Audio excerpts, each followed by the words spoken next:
শেরপুরে জামাত মনোনীত শেরপুর ১ আসনের সংসদ সদস্য প্রার্থী হাফেজ মাওলানা রাশিদুল ইসলামের উপর হামলার প্রতিবাদে বিক্ষোভ মিছিল ও প্রতিবাদ সমাবেশ অনুষ্ঠিত হয়েছে। রবিবার বিকেলে শহরের খোয়ারপাড় এলাকা থেকে মিছিলটি শুরু হয়ে প্রধান সড়ক প্রদক্ষিণ শেষে থানার মোড়ে মুক্তমঞ্চে সমাবেশ মিলিত হয়।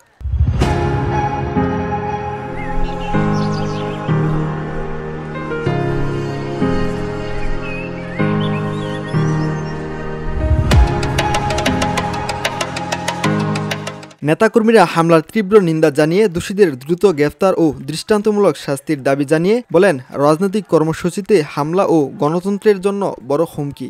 আমরা দৃঢ় কণ্ঠে বলতে চাই, সন্ত্রাসীদের কোনো দল নাই, সন্ত্রাসীদের কোনো দল নাই।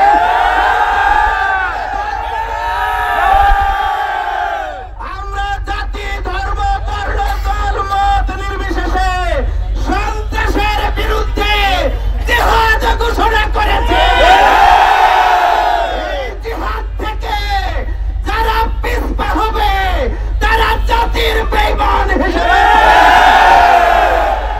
সভাপতির বক্তব্যে হাফেজ রাশিদুল ইসলাম বলেন, আমরা শান্তিপূর্ণভাবে গণসংযোগ করেছিলাম, কিন্তু কিছু দুষ্কৃতিকারী হামলা চালায়। প্রশাসনের প্রতি আহ্বান, দোষীদের দ্রুত আইনের আওতায় আনা হোক। সমাবেশে জেলা জামায়াত সেক্রেটারি আলহাজ নুরুজ্জামান বাদল, মাওলানা গুলাম কিবরিয়া, মাওলানা আব্দুল বাতেন সহ অন্যান্যরা উপস্থিত ছিলেন।